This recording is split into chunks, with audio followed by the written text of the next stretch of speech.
பல சந்தர்ப்பத்தில் நான் சந்திக்கிற ஆண்கள் தன்னுடைய மனைவியின் மீது குற்றச்சாட்டுகளை அள்ளி வீசுகிறார்கள். இது இப்படி சில பெண்களும் தன்னுடைய கணவன் மீது குற்றம் சொல்வது உண்டு, நான் அதை மறுக்கவில்லை. நான் ஆண்களை சந்திக்கிற போது அவர்கள் எப்படிப்பட்ட குற்றச்சாட்டுகளை சொல்லுகிறார்கள் தெரியுமா? என் மனைவி மட்டும் இன்னும் கொஞ்சம் அழகாக இருந்திருந்தால் எவ்வளவோ நன்றாக இருந்திருக்கும். இது என்ன பைத்தியக்காரத்தனம்! நாம் என்ன நடிப்பதற்கு நடிகையாக தேர்ந்தெடுக்கிறோம்? குடித்தனம் நடத்துவதற்கு மனைவியை தானே தேர்ந்தெடுக்கிறோம். மனைவி அழகாக இருந்தால் குழந்தைகள் அழகாக பிறக்கும், வாழ்க்கையிலே அழகு இருக்கும். அது வேறு விஷயம், நான் மறுக்கவில்லை. நீங்கள் தேடுங்கள், வேண்டாம் என்று சொல்லவில்லை. ஆனால் திருமணமாகி 4 வருடம் கழித்து பேசுகிற பேச்சா இது? என் மனைவி இன்னும் கொஞ்சம் அழகாக இருந்திருந்தால், இப்படி சில ஆண்கள் குற்றம் சொல்லுகிறார்கள். இதுவாவது பரவாயில்லை. வேறு ஒரு நண்பனிடத்திலே புலம்பினார், என் மனைவி கொஞ்சம் மக்கு சார், அவள் மட்டும் இன்னும் கொஞ்சம் இன்டெலிஜென்ட்டாக, இன்னும் கொஞ்சம் அறிவாளியாக இருந்திருந்தா நான் எங்கேயோ போயிருப்பேன் அப்படின்னு. நான் சிரித்துக்கொண்டே சொன்னேன், உங்கள் மனைவி மட்டும் இன்னும் கொஞ்சம் அறிவாளியாக இருந்திருந்தால் உங்களை எப்போதோ டைவர்ஸ் செய்திருப்பார். ஏன்? அவருக்கு என்ன தலையெழுத்து உங்களை போன்ற ஒரு முட்டாளோடு வாழ வேண்டும் என்று? எப்படி கூச்சம் இல்லாமல் மனைவியை பற்றி மற்ற ஆண்களிடத்தில் குறை சொல்லுகிறார்கள். எனக்கு வருத்தமாக இருக்கிறது. என் மனைவி மட்டும் இன்னும் கொஞ்சம் அறிவாளியாக இருந்திருந்தால் என்று நீட்டுகிறீர்களே. அவள் அறிவாளியாக இருந்திருந்தால் உங்களை திருமணம் செய்திருப்பாளா? அவள் இன்னொரு அறிவாளி அல்லவா திருமணம் செய்து கொண்டு வாழ்க்கையை இனிமையாக நடத்தியிருப்பாள். எனவே மனைவியிடத்தில் அழகு இருக்கிறதா, அறிவு இருக்கிறதா, இவை பெரிய விஷயம் இல்லை. நண்பர்களே, அன்பு இருக்கிறதா என்று தேடுங்கள்.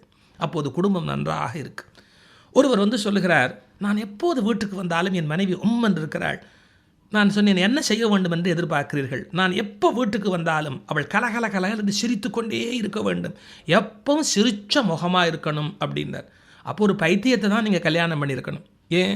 பைத்தியம் தான் 24 மணி நேரம் ஈன்னு சிரித்தபடி இழித்தபடி இருக்கும். நான் கோபமாக சொன்னேன், நீங்கள் எப்போதும் உங்கள் மனைவி சிரித்தபடி இருக்க வேண்டும் என்று விரும்பியிருந்தால் ஒரு பைத்தியத்தை திருமணம் பண்ணினால் அது சிரித்து கொண்டே இருந்திருக்கும். அவர்கள் மனிதர்கள் தானே. எவ்வளவு அழுத்தம், எவ்வளவு வேதனை, எவ்வளவு பிரச்சனைகளை அவர்கள் சந்திக்க வேண்டியிருக்கிறது. பல கணவன்மார்களுக்கு புரிவதில்லை. அவள் என்ன நினைக்கிறார்கள்? வெளியில் போய்விட்டு வீட்டுக்கு வந்தால் மனைவி பேசாமல் அவள் பாட்டுக்கு இருக்கிறாள், எனவே அவளுக்கு என்ன வேலை இருக்கிறது என்று நினைக்கிறார்கள். ஆராய்ச்சியாளர்கள் சொல்கிறார்கள், ஹவுஸ் ஒய்ஃப் என்று சொல்கிறோமே, அவர்கள் வாசலுக்கும் உள்ளே நடக்கிற தொலைவு ரொம்ப அதிகம், அவர்கள் பார்க்கிற வேலை ரொம்ப அதிகம். நீங்கள் பெரிய பெரிய பிரச்சனைகளை முடிவெடுத்து விடலாம். குழந்தைகள் வளர்ப்பு, அவருடைய உணவு, அவருடைய கோபதாபங்கள், அதை சரிக்கட்டி போகிற மனநிலை, மனத்தால் ஒரு பெண் படுகிற துன்பம் எல்லை இல்லாது. எனவே மனைவியை வெளியில் குறை சொல்லுகிற ஒரு மூடப்பழக்கத்தை கணவன்மார்கள் கண்டிப்பாக குறைத்து கொள்ள வேண்டும். அதே போல் மனைவியும் அன்பே வடிவமாக இருக்க வேண்டும். சில பெண்கள் தன் கணவனை பற்றி என்ன சொல்வார்கள் தெரியுமா? சாமர்த்தியம் இல்லாத ஆள், பழைக்க தெரியாத ஆள், இன்னும் நிறைய சம்பாதிக்கலாம், அப்படி சம்பாதிக்கலாம், இப்படி சம்பாதிக்கலாம். இந்த மாதிரி பேராசையில் கணவனை பாடாய்ப்படுத்துகிற பெண்களும் சில பேர் உண்டு. அவர்களை நான் மிக வன்மையாக கண்டிக்கிறேன். இப்படி நீங்கள் சொல்ல சொல்ல சொல்ல உங்கள் கணவன் ஒரு பொருள் பேயாக மாறிவிடுவார்.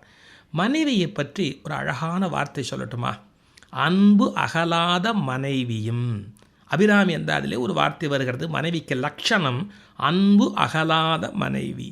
மனைவி அன்பு உள்ளவளாக இருக்க வேண்டும். எவ்வளவு அழகான வார்த்தை தெரியுமா? முதலில் அவள் அகலாத மனைவி. மிக அகலமானால் குடும்பமே வேடிக்கையாக போய்விடும். அப்புறம் அன்பு அகலாத மனைவி, அன்பு உள்ளவளாக வேறு அவள் இருக்க வேண்டும். எப்படி? கொஞ்சம் வேடிக்கையாக சொல்வதென்று சொன்னால், ஒரு ரஷ்ய சிறுகதை நான் படித்தது. ஒரு ஆண்மகன் ஒரு வறுமை காரணமாக வீட்டிலே இருந்து ஒரு பசுமாட்டை விற்பதற்காக ஓட்டிக்கொண்டு போனான். அப்படி ஓட்டிக்கொண்டு போகிற போது மனைவி சொன்னாள், பார்த்து ஓட்டிக்கொண்டு போங்கள், அது ஏதாவது உங்களை செய்துவிடப் போகிறது என்று மிகுந்த அன்போடு சொல்கிறாள். அவன் வெளியிலே வருகிற போது அவன் ஒரு முட்டாள் என்று கண்டுபிடித்து விட்ட ஒருவன், இந்த மாட்டை என்னிடத்திலே கொடுத்து விடு, உனக்கு ரொம்ப சிரமம், நான் நீ ஓட்டி போகிற மாதிரி ஆட்டுக்குட்டி தருகிறேன் என்று மாட்டை வாங்கி கொண்டு ஆட்டுக்குட்டியை கொடுத்து விட்டான். அவன் ஆட்டுக்குட்டியை ஓட்டி கொண்டு போகிற போது இன்னொருவன் பார்த்தான். இவன் முட்டாள் என்று தெரிந்து கொண்டு, நீ ஆட்டுக்குட்டியை கொடு, கையடக்கமாக நான் உனக்கு கோழி தருகிறேன் என்றான். அந்த கோழியை அவன் கையில் எடுத்துக்கொண்டு போகிற போது அது கையை கொத்திக்கொண்டே இருந்தது. தலைவலி. ஒரு ஹோட்டலிலே போய் டீ சாப்பிட போனான். அந்த டீ கடைக்காரன் சொன்னான், நான் நல்ல டீ தருகிறேன், கோழியை என்னிடத்திலே கொடுத்து விடு. இவன் டீ குடித்து விட்டு வீட்டுக்கு வந்து விட்டான். மனைவி கேட்டாள், என்ன ஆயிற்று என்று. தலைவலி, டீ குடித்தேன் என்று கதையை முடித்தான். அந்த மனைவி என்ன கேட்டாள் தெரியுமா? அந்த டீ நன்றாக இருந்ததா? நான் இன்னொரு டீ போட்டு தரட்டுமா? எவ்வளவு அன்பு பாருங்கள். வேறொரு வீடாக இருந்திருந்தால் என்ன ஆகிருக்கும்? கோழிக்கு ஆன கதி அவனுக்கு ஆகியிருக்கும். எனவே மனைவியை பொறுத்தளவில் அன்புதான் முக்கியமே ஒழிய மற்றவையெல்லாம் இரண்டாம் பட்சமாக இருக்க வேண்டும்.